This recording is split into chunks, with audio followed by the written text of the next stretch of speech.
लीजिए सुनिए मुंशी प्रेमचंद के लिखे कथा संग्रह मानसरोवर 7 की कहानी आत्माराम, मेरी यानी समीर गोस्वामी की आवाज में।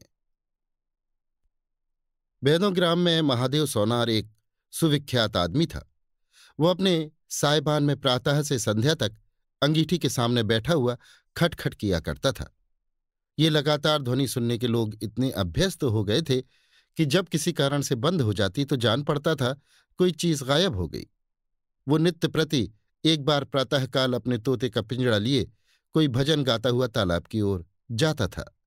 उस धुंधले प्रकाश में उसका जर्जर शरीर, पोपला मुंह, झुकी हुई कमर देखकर किसी अपरिचित मनुष्य को उसके पिशाच होने का भ्रम हो सकता था। ज्यों ही लोगों के कानों में आवाज आती, सतगुरुदत्त शिवदत्त दाता, लोग समझ जाते कि भोर हो गई। महादेव का पारिवारिक जीवन सुखमय न था। उसके 3 पुत्र थे, 3 बहुएं थीं, दर्जनों नाती पोते थे, लेकिन उसके बोझ को हल्का करने वाला कोई न था। लड़के कहते, जब तक दादा जीते हैं हम जीवन का आनंद भोग लें, फिर तो ये ढोल गले पड़ेगी ही। बेचारे महादेव को कभी कभी निराहार ही रहना पड़ता।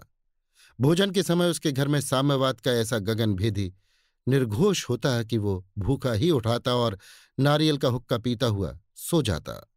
उसका व्यावसायिक जीवन और भी अशांतिकारक था। यद्यपि वो अपने काम में निपुण था, उसकी खटाई औरों से कहीं ज्यादा शुद्धिकारक और उसकी रासायनिक क्रियाएं कहीं ज्यादा कष्टसाध्य थीं, तथापि उसे आए दिन शक्की और धैर्यशून्य प्राणियों के अपशब्द सुनने पड़ते थे। पर महादेव अविचलित गांभीर्य से सिर झुकाए सब कुछ सुना करता था।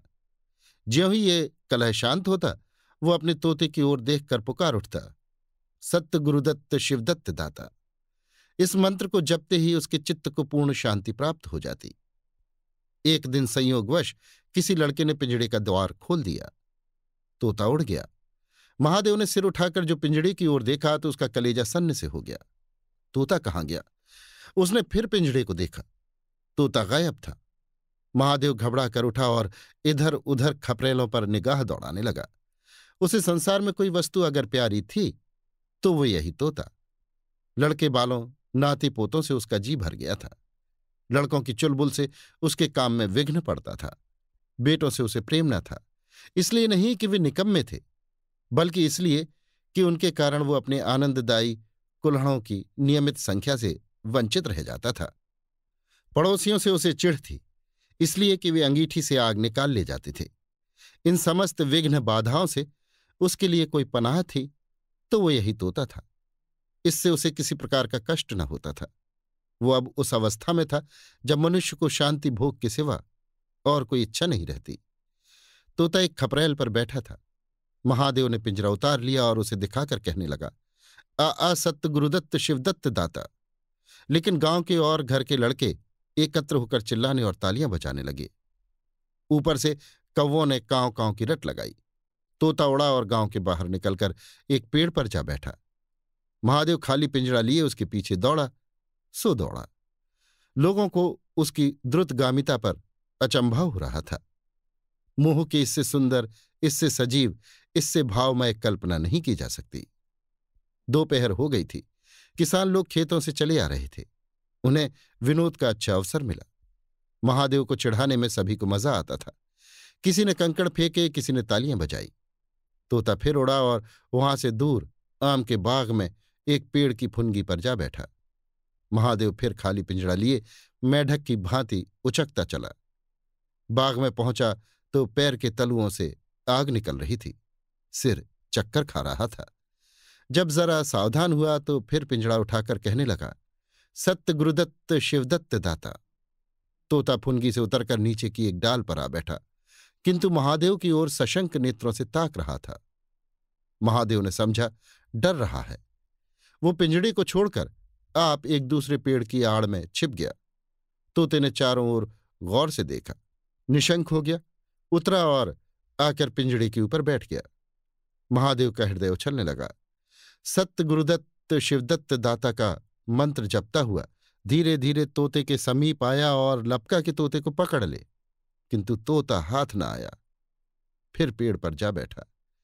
शाम तक यही हाल रहा। तोता कभी इस डाल पर जाता, कभी उस डाल पर, कभी पिंजड़े पर आ बैठता, कभी पिंजड़े के द्वार पर बैठ अपने दाना पानी की प्यालियों को देखता और फिर उड़ जाता। बुढ़ा अगर मूर्तिमान मोह था तो तोता मूर्तिमयी माया। यहां तक कि शाम हो गई। माया और मोह का ये संग्राम अंधकार में विलीन हो गया। रात हो गई। चारों ओर निबिड़ अंधकार छा गया। तोता न जाने पत्तों में कहाँ छिपा बैठा था। महादेव जानता था कि रात को तोता कहीं उड़कर नहीं जा सकता और न पिंजड़े ही में आ सकता है। फिर भी वो उस जगह से हिलने का नाम न लेता था। आज उसने दिन भर कुछ नहीं खाया। रात के भोजन का समय भी निकल गया। पानी की एक बूंद भी उसके कंठ में न गई। लेकिन उसे न भूख थी न प्यास। तोते के बिना उसे अपना जीवन निस्सार, शुष्क और सूना जान पड़ता था। वो रात दिन काम करता था इसलिए कि ये उसकी अंतः प्रेरणा थी। जीवन के और काम इसलिए करता था कि आदत थी। इन कामों से उसे अपनी सजीवता का लेश मात्र भी ज्ञान न होता था। तोता ही वो वस्तु था जो उसे चेतना की याद दिलाता था। उसका हाथ से जाना जीव का देह त्याग करना था। महादेव दिन भर का भूखा प्यासा, थका मांदा रह रहकर झपकियां ले लेता था, किंतु एक क्षण में फिर चौंक कर आंखें खोल देता और उस विस्तृत अंधकार में उसकी आवाज सुनाई देती, सत्य गुरुदत्त शिवदत्त दाता। आधी रात गुजर गई थी। सहसा वो कोई आहट पाकर चौंका। देखा एक दूसरे वृक्ष के नीचे एक धुंधला दीपक जल रहा है और कई आदमी बैठे हुए आपस में कुछ बातें कर रहे हैं। वे सब चिलम पी रहे थे। तमाकू की महक ने उसे अधीर कर दिया। उच्च स्वर से बोला, सत्य गुरुदत्त शिवदत्त दाता, और उन आदमियों की ओर चिलम पीने चला गया। किंतु जिस प्रकार बंदूक की आवाज सुनते ही हिरन भाग जाते हैं, उसी प्रकार उसे आते देख सब के सब उठकर भागे। कोई इधर गया, कोई उधर। महादेव चिल्लाने लगा, ठहरो ठहरो।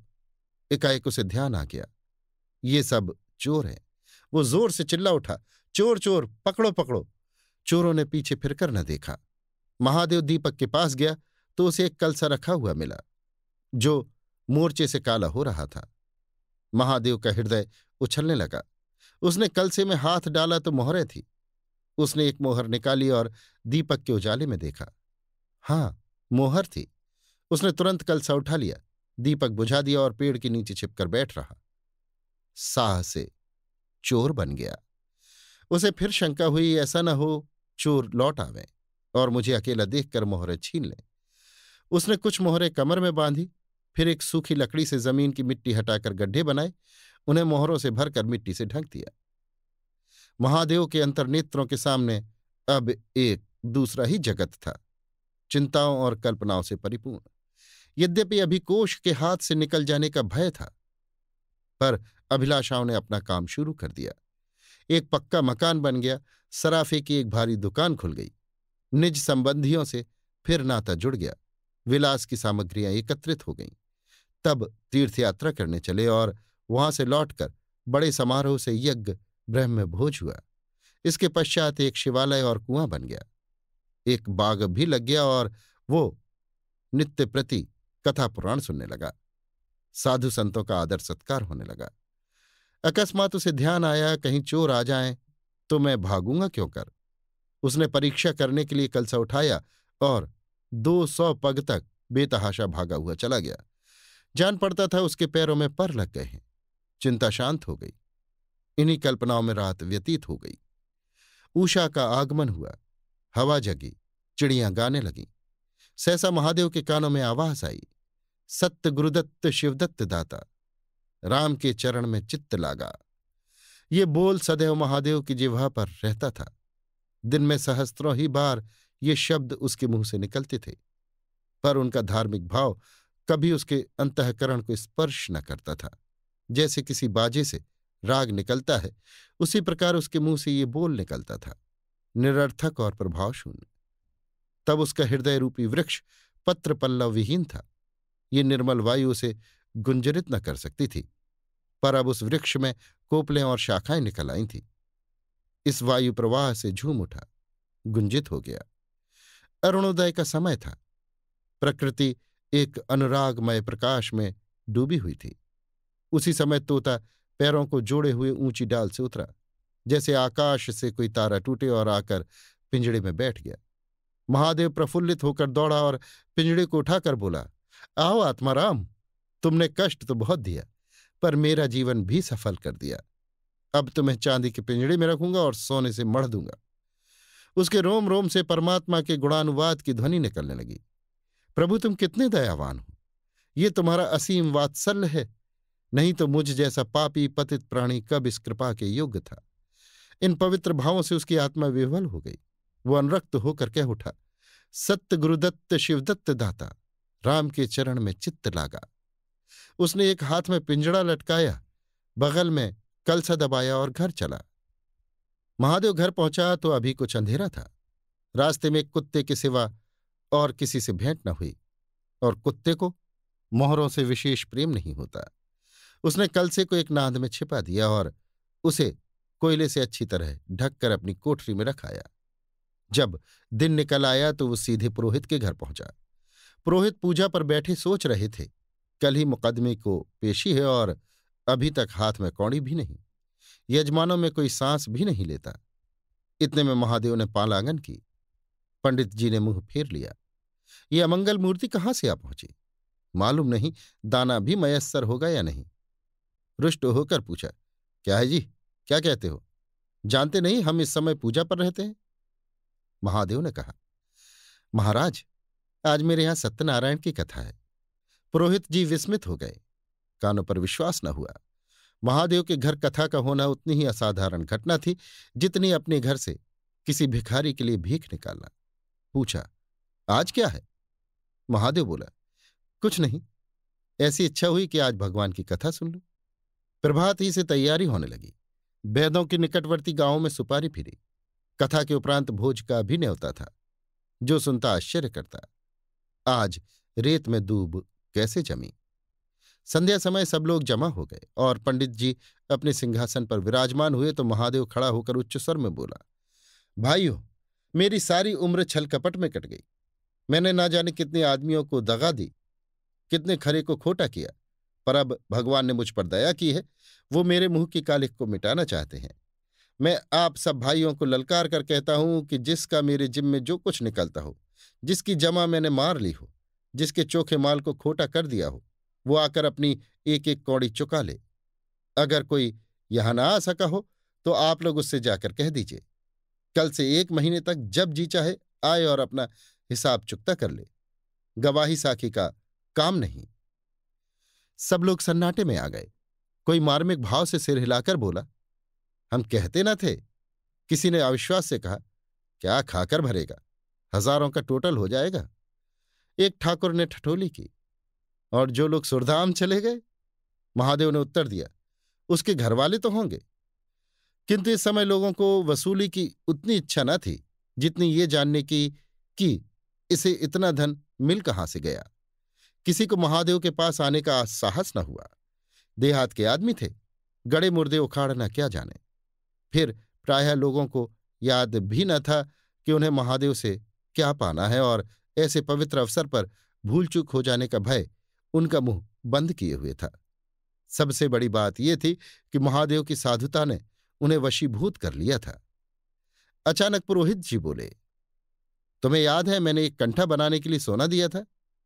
तुमने कई माशे तौल में उड़ा दिए थे। महादेव, हाँ याद है। आपका कितना नुकसान हुआ होगा? पुरोहित, 50 रुपये से कम न होगा। महादेव ने कमर से 2 मोहरें निकाली और पुरोहित जी के सामने रख दी। पुरोहित जी की लोलुपता पर टीकाएं होने लगी। ये बेईमानी है। बहुत हो तो 2-4 रुपये का नुकसान हुआ होगा। बेचारे से 50 रुपये ऐंठ लिए। नारायण का भी डर नहीं। बनने को पंडित, पर नीयत ऐसी खराब। राम राम। लोगों को महादेव पर एक श्रद्धा सी हो गई। 1 घंटा बीत गया, पर उन सहस्त्रों मनुष्यों में से एक भी खड़ा न हुआ। तब महादेव ने फिर कहा, मालूम होता है आप लोग अपना अपना हिसाब भूल गए हैं, इसलिए आज कथा होने दीजिए। मैं 1 महीने तक आपकी राह देखूंगा। इसके पीछे तीर्थ यात्रा करने चला जाऊंगा। आप सब भाइयों से मेरी विनती है कि आप मेरा उद्धार करें। 1 महीने तक महादेव लेनदारी की राह देखता रहा। रात को चोरों के भय से नींद न आती। अब वो कोई काम न करता। शराब का चस्का भी छूटा। साधु अभ्यागत जो द्वार पर आ जाते उनका यथायोग्य सत्कार करता। दूर दूर उसका सुयश फैल गया। यहां तक कि महीना पूरा हो गया और एक आदमी भी हिसाब लेने न आया। अब महादेव को ज्ञान हुआ कि संसार में कितना धर्म, कितना सद्व्यवहार है। अब उसे मालूम हुआ कि संसार बुरों के लिए बुरा है और अच्छों के लिए अच्छा। इस घटना को हुए 50 वर्ष बीत चुके हैं। आप बेंदुग्राम जाइए तो दूर ही से एक सुनहला कलश दिखाई देता है। वो ठाकुर द्वारे का कलश है। उससे मिला हुआ एक पक्का तालाब है जिसमें खूब कमल खिले रहते हैं। उसकी मछलियां कोई नहीं पकड़ता। तालाब के किनारे एक विशाल समाधि है। यही आत्माराम का स्मृति चिन्ह है। उसके संबंध में विभिन्न किंवदंतियां प्रचलित हैं। कोई कहता है वो रत्न जटित पिंजड़ा स्वर्ग को चला गया। कोई कहता वो सतगुरुदत्त कहता हुआ अंतर्धान हो गया। पर यथार्थ ये है कि पक्षी रूपी चंद्र को किसी बिल्ली रूपी राहु ने ग्रस लिया। लोग कहते हैं आधी रात को अभी तक तालाब के किनारे आवाज आती है, सत्य गुरुदत्त शिवदत्त दाता, राम के चरण में चित्त लागा। महादेव के विषय में भी कितनी ही जनश्रुतियां हैं, जिनमें सबसे मान्य ये है कि आत्माराम के समाधिस्थ होने के बाद वो कई सन्यासियों के साथ हिमालय चला गया और वहां से लौटकर न आया। उसका नाम आत्माराम प्रसिद्ध हो गया। अभी आप सुन रहे थे मुंशी प्रेमचंद के लिखे कथा संग्रह मानसरोवर 7 की कहानी आत्माराम, मेरी यानी समीर गोस्वामी की आवाज में।